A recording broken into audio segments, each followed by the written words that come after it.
La llegada del esposo.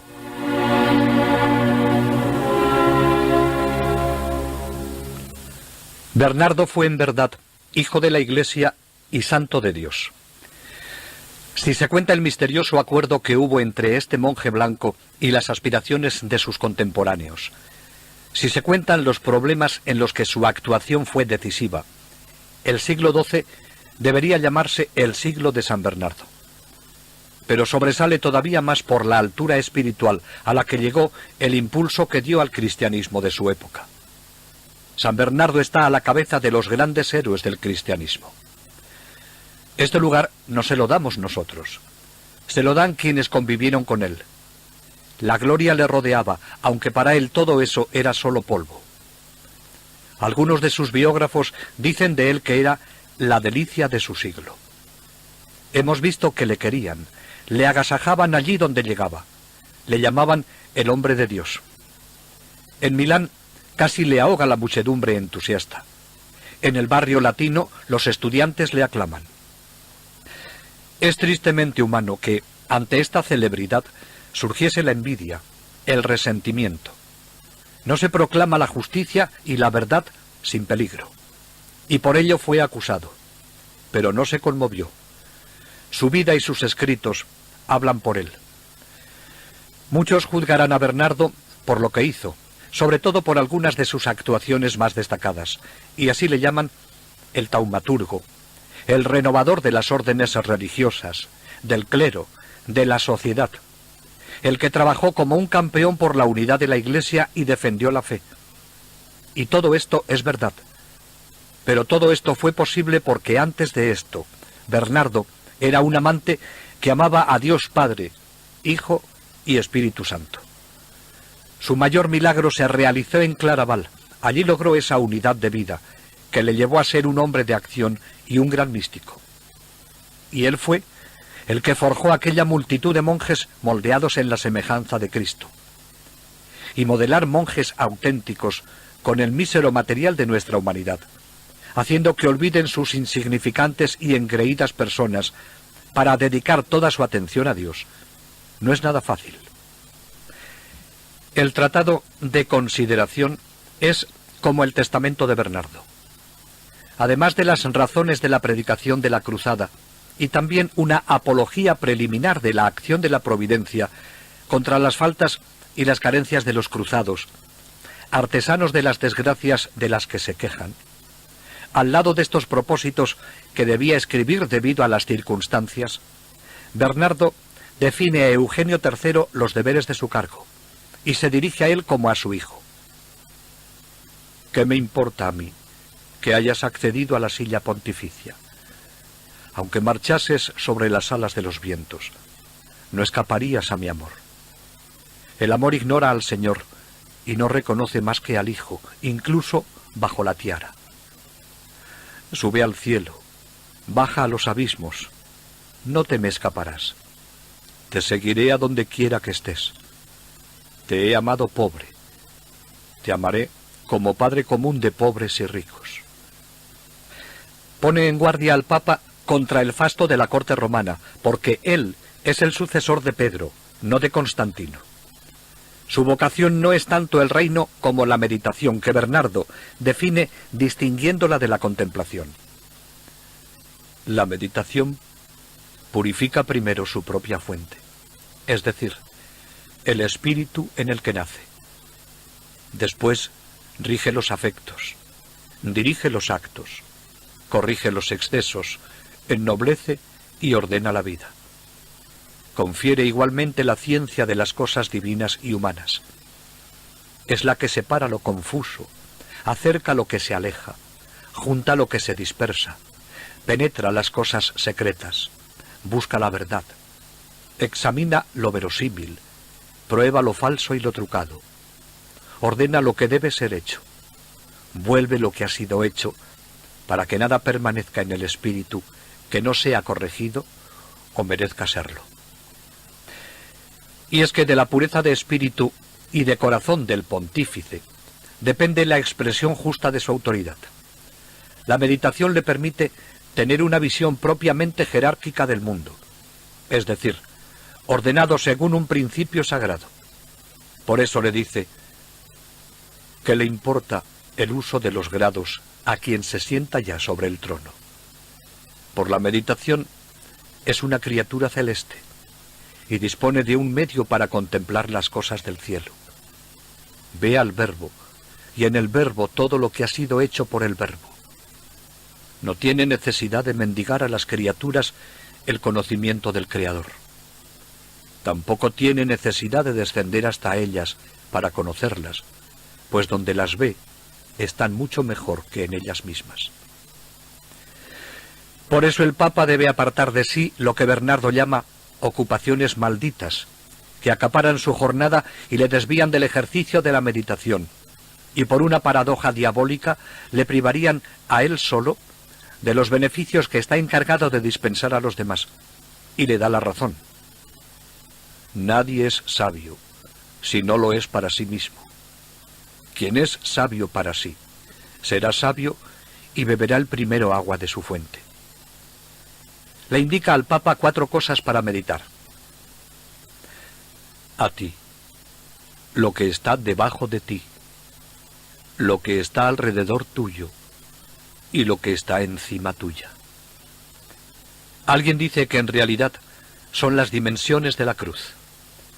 Bernardo no exige a su hijo, sino que siga siendo su hijo, que siga siendo monje bajo la tiara, que sepa preservarse el claustro interior donde quiere morar el Padre, secreto que es fuente invisible de todo. ¿Cómo buscarás la piedad? Dedicándote a la meditación. Esta meditación supone la guarda del silencio, ya que el silencio guarda la justicia, y con este título contiene todos los comienzos.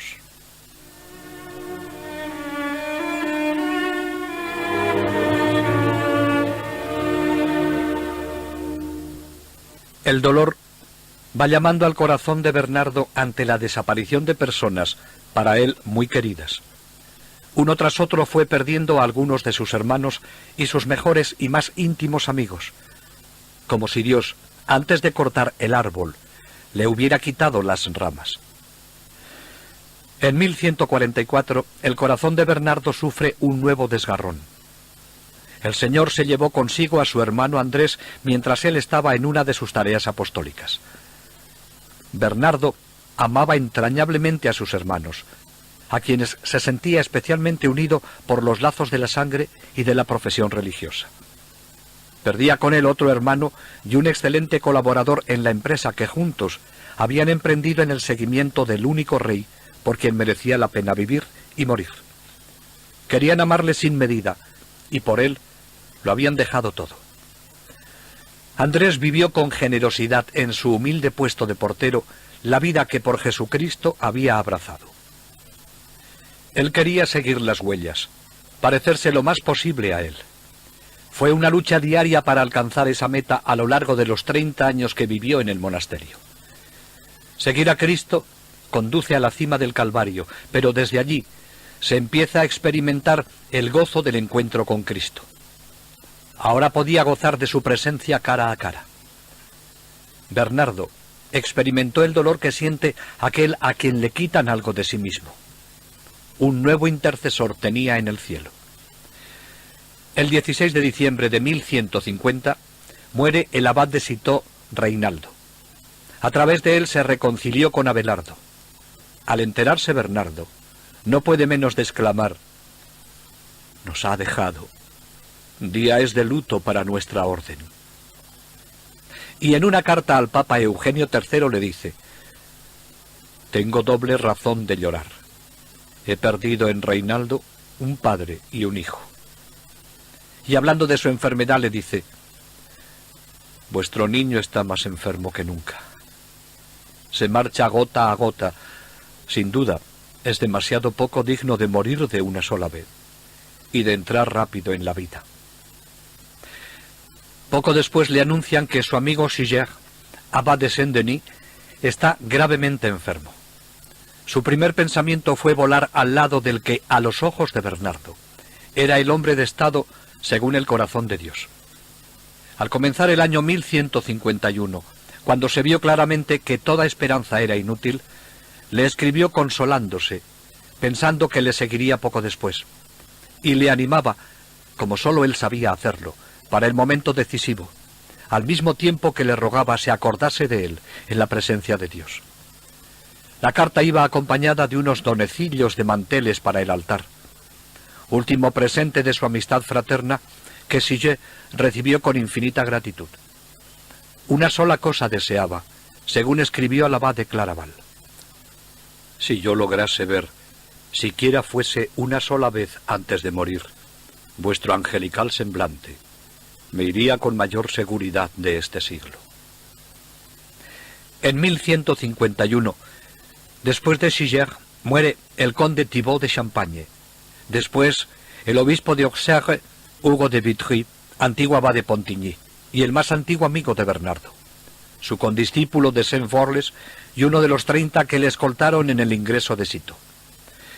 La elección de su sucesor supondrá para Bernardo, ya muy enfermo, uno de los últimos trabajos. Como las intrigas del conde Nevers, que quería un obispo de su agrado, obstaculizaron todo, Eugenio III instituye en junio de 1152 una comisión para dirigir la elección, y nombra a Bernardo como cabeza de esa comisión. Bernardo, aunque obedece, no deja de quejarse amargamente y reprochar al Papa que le haya elegido. Le escribe así: he pedido a mi Señor gobernar las iglesias, disponer los obispos, nombrar a los obispos. Es evidente que soy tan apto para ello como una hormiga para tirar de una carreta. Pero una vez más, su autoridad se impondrá y nombra para la sede de Auxerre a Alain, antiguo monje de Claraval, después abad de Laghibourg. Este obispo, 16 años más tarde, renunciará a su sede y se retirará a Claraval, donde redactará una vida de San Bernardo. El 8 de julio de 1153 le llega la noticia del fallecimiento del Papa Eugenio III. Con él perdió Bernardo a su hijo predilecto y la Iglesia a uno de los mejores pontífices del siglo XII. De una actividad discreta, pero hábil y perseverante, el antiguo monje cisterciense imprimió a su gobierno pontificio un vigoroso impulso. Y lo que más apreciaba de todo Bernardo es que legó a los papas, sus sucesores, el tesoro inapreciable de sus ejemplos y virtudes. Había tenido un excelente maestro en el abad de Claraval. A pesar de su extremada debilidad, de que Bernardo ya había dicho que había terminado con las cosas de este mundo, y del temor que a todos daba su estado de salud, cuando llegó el arzobispo de Tréveris con la triste noticia de que la ciudad de Metz estaba dividida en dos facciones hostiles, de que en la primera batalla había habido gran número de muertos, y de que sólo el Mosela separaba a los dos ejércitos, dispuestos a una nueva batalla que sólo una voz en toda la cristiandad podría evitar. Bernardo se levanta del lecho, monta a caballo y cabalga las leguas que le separaban de Metz. Luchó sin conseguir la paz durante todo un día de asfixiante calor, pero durante la noche los jefes de ambos campos acudieron a su tienda y a la mañana siguiente se logró la paz.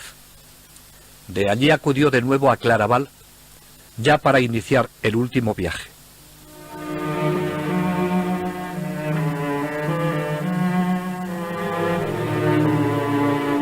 Su enfermedad fue dura y larga. Durante meses estuvo sin poder tomar alimentos, solo un poco de agua. ¿Qué pensaba Bernardo de la muerte?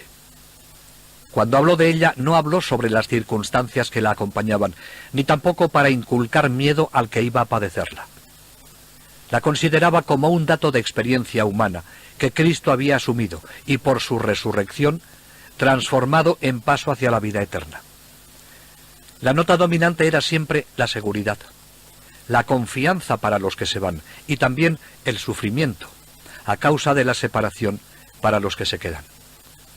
En este sentido, y en este contexto, pudo escribir con ocasión del fallecimiento de su hermano Gerardo: tengo horror de la muerte, de la mía y de la de los míos. Y añade: Comienzo a morir cada vez que muere uno de los míos.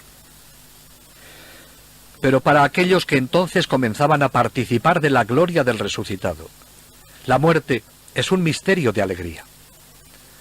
Durante los últimos meses de su vida, prelados, abades y príncipes del reino acudieron a Claraval buscando recibir la bendición y consejo del abad Bernardo, que ya tenía su vista y su corazón más en el cielo que en la tierra.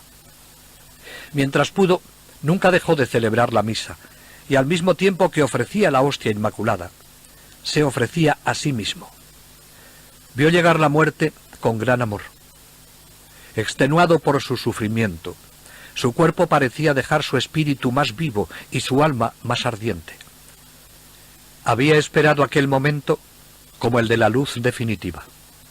A medida que se había sentido desfallecer físicamente, había escalado espiritualmente los últimos peldaños hacia la eternidad, y sus últimos sermones sobre el Cantar de los Cantares son la mejor manifestación de aquel esfuerzo. Iba a consumar sus bodas místicas, por eso experimentaba un gozo interior. En su humilde celda y sobre su pobre lecho, esperó en paz la visita del esposo. Su cuerpo, extendido sobre un pequeño lecho, estaba atormentado por diversas enfermedades, pero su espíritu no era ni menos libre ni menos potente. ¿Qué hace Bernardo en este tiempo? No cesa, en medio de sus dolores, de dictar sus meditaciones sobre las cosas sagradas, de rezar amorosamente y de exhortar a sus hermanos con el mayor celo. En sus últimos días hace lo que ha hecho toda su vida: vivir para Dios y para sus hermanos.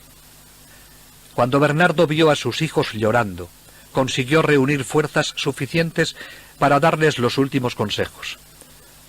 Levantando los ojos al cielo, llenos de dulzura, y con suave expresión les dijo: no sé ante quién debería ceder, si ante el amor de mis hijos que me apremian para quedarme, o ante el amor a mi Dios que me lleva a Él.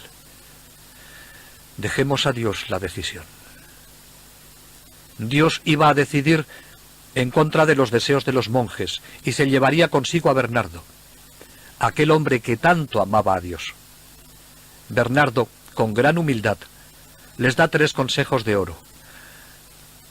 No tengo buenos ejemplos de religión que dejaros.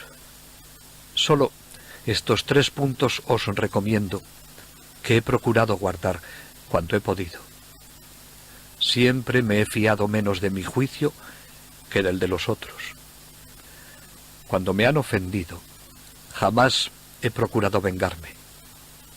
Siempre he procurado evitar, según mis fuerzas, escandalizar a nadie. Y si, a pesar de todo, ha habido escándalo, luego me apliqué a quitarlo.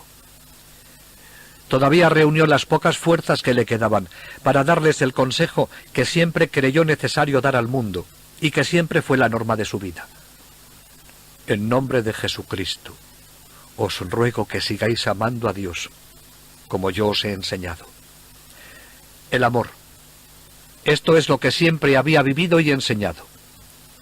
Por este amor a Dios sin medida, es por lo que había vivido y ahora moría, para por fin encontrarse cara a cara con el amor. Su último acto fue un acto de amor a Dios que era la síntesis de su vida. Era el 20 de agosto de 1153, cuando Bernardo se durmió en el Señor. Muy cerca debió estar la Virgen en la vida de este hijo tan devoto suyo, y de una manera especial en esta hora suprema para conducirle definitivamente junto a su hijo. Sus monjes tuvieron cuidado de tomar su efigie mortuoria. De ella provienen todas las imágenes que tenemos del santo, en donde vemos un Bernardo de mejillas hundidas, de arrugas profundas, pero cuya alta frente demuestra su inteligencia y cuya mascarilla irradia maravillosa pureza. Apenas se difundió la noticia, príncipes, señores y prelados, todos los abades de la orden de Citeaux y todos los abades de las cercanías se ponen en camino de Claraval seguidos por una multitud. Durante 2 días, el pueblo desfila ante sus restos colocados a los pies del altar principal de la iglesia de la abadía. A la muerte de Bernardo se puede echar una mirada retrospectiva a su obra y uno se queda impresionado. A lo largo de su vida hemos visto en Bernardo la bondad del hombre, la austeridad del monje, el celo del apóstol y la humildad del taumaturgo. Pero sobre todo, hemos visto al amante de Jesús, Salvador del mundo, y al hijo enamorado de la Virgen. Bernardo tuvo un corazón bueno y compasivo. Amó siempre con ordenada caridad, primero a Dios sin límite ni medida, y después a los demás en Dios y por Dios. Alguien ha dicho con verdad que los recios rasgos de la fisonomía de Bernardo son tan humanos que eso mismo nos hace fácil admirarle y amarle. Pero la gracia lo fue transformando y haciendo igualmente divino. La milagrosa energía de un hombre tan endeble como Bernardo, amenazado de muerte frecuentemente por su enfermedad, nos habla de la victoria de Cristo sobre la muerte. El poder taumatúrgico con que curó a tantos hombres, predijo el porvenir e hizo bien a todos. Da testimonio de la acción del Espíritu Santo que habitaba en la frágil carne de este hombre.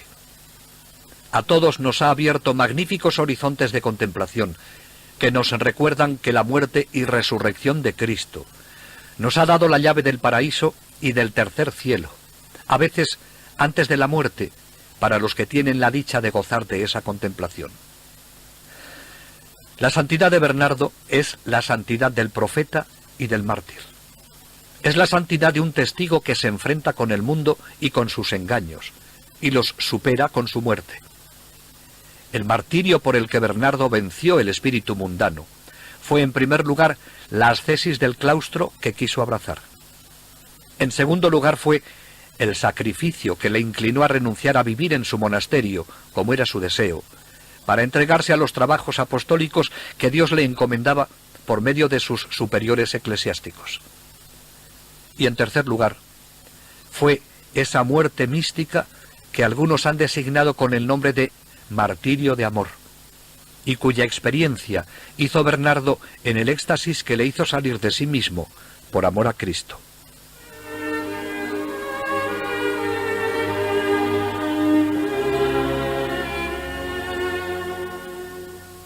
Suele decirse, y el criterio es válido, que las obras deben permanecer aunque varíen quienes las dirigen.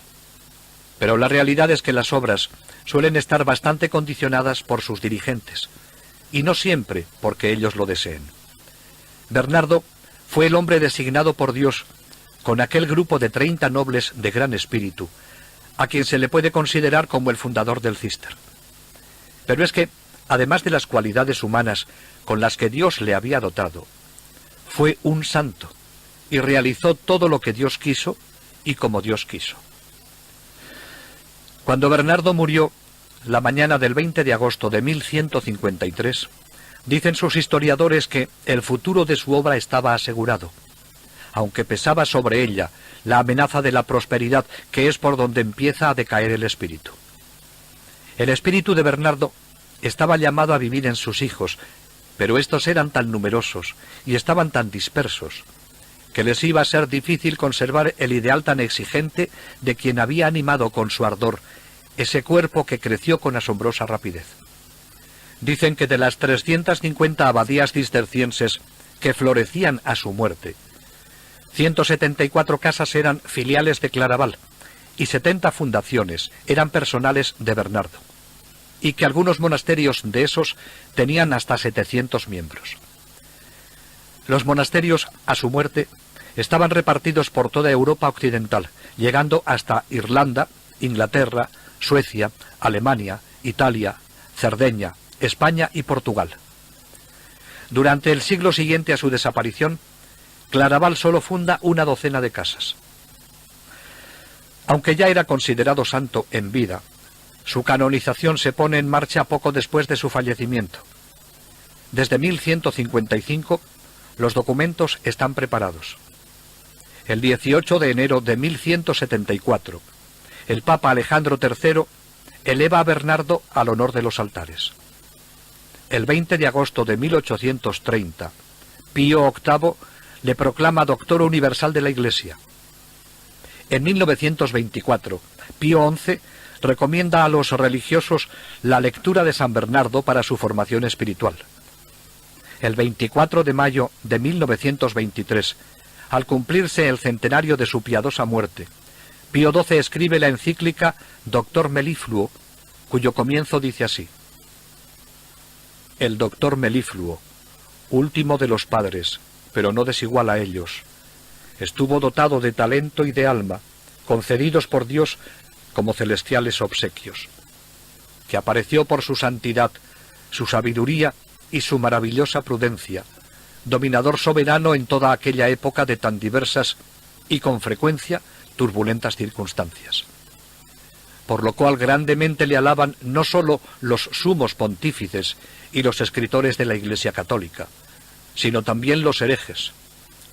Nuestro antecesor, de feliz memoria, Alejandro III, al inscribirle con alegría general en el catálogo de los santos, escribió lo siguiente: Trajimos a nuestra memoria la santa y venerable vida de este bienaventurado varón, cómo él, apoyado en la prerrogativa especial de la gracia, no sólo brilló en sí mismo con santidad y piedad, sino que también irradió con destellos de fe y de doctrina en toda la Iglesia de Dios.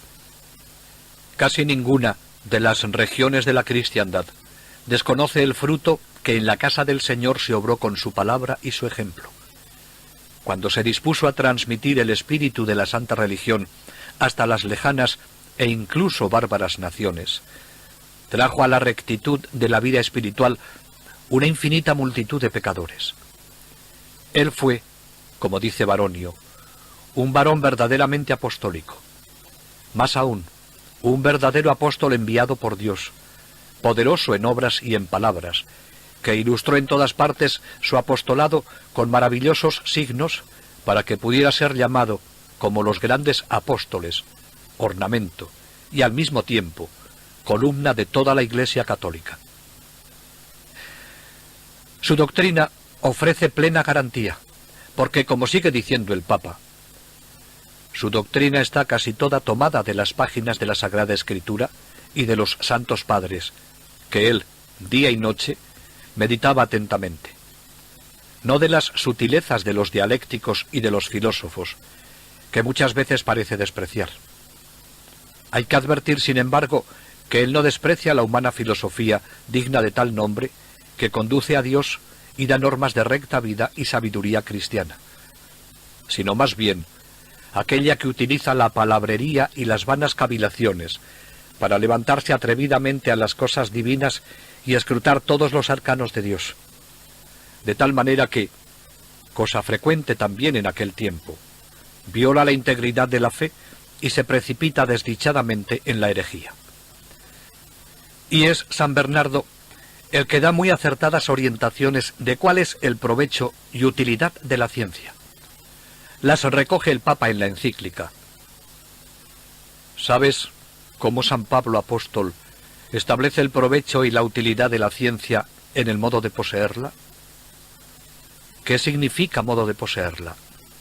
¿Qué, sino que sepas en el orden, con el cuidado y con la finalidad que conviene saber? Con el orden, lo primero, lo que es más conveniente para la salvación. Con el cuidado, para que sepas con mayor deseo lo que más empuje hacia el amor. Con la finalidad, para que no sepas por gloria baladí, o por curiosidad, o por algo semejante, sino sólo para la edificación tuya y de tu prójimo. Pues hay quienes desean saber con la finalidad exclusiva de saber, y esto es curiosidad torpe. Hay quienes desean saber para ser ellos conocidos, y esto es torpe vanidad. Los hay también que desean saber para vender su ciencia, unos por dinero, otros por honores, y es torpe comercio. Pero hay quienes desean saber para ser ellos edificados, y esto es prudencia. Es el mismo San Bernardo el que nos dice la sabiduría que él persigue y que ama con toda su alma. es el espíritu de sabiduría y de entendimiento, el que a manera de una abeja que lleva cera y miel, posee tanto de donde encender la luz de la ciencia como de donde infundir el sabor de la gracia. Nadie, pues, que entienda la verdad pero no la ame, o que ame pero no la entienda, juzgue que ha recibido el ósculo. ¿Qué resultado daría la erudición sin amor? Hincharía. ¿Qué resultado daría el amor sin erudición? Errores. Solo lucir es vano. Solo arder es poco. Arder y lucir es la perfección. Y con estas palabras expone de dónde nace la verdadera y auténtica doctrina, y cómo conviene enlazarla con la caridad. Dios es la sabiduría, y quiere ser amado no suave, sino sabiamente. De otra manera, fácilmente el celo tuyo te inducirá a error si desprecias la ciencia, y no tiene el enemigo un instrumento más eficaz para arrebatar el amor de los corazones que el conseguir procedan los que aman no con razón, sino incautamente. Con estas palabras, claramente se demuestra que Bernardo solo una cosa buscó, estudiando y contemplando: el dirigir a la suprema verdad todos los rayos de ciencia que en todas partes recogiera, más movido y apoyado en el amor que en la sutileza de las opiniones humanas, pidiendo de ella luz para las mentes, fuego de caridad para las almas, normas rectas para la orientación de las costumbres. Esta es, en efecto, la verdadera sabiduría que trasciende todas las cosas humanas y que dirige todo a su fuente, esto es, a Dios, para llevar a Él a los hombres.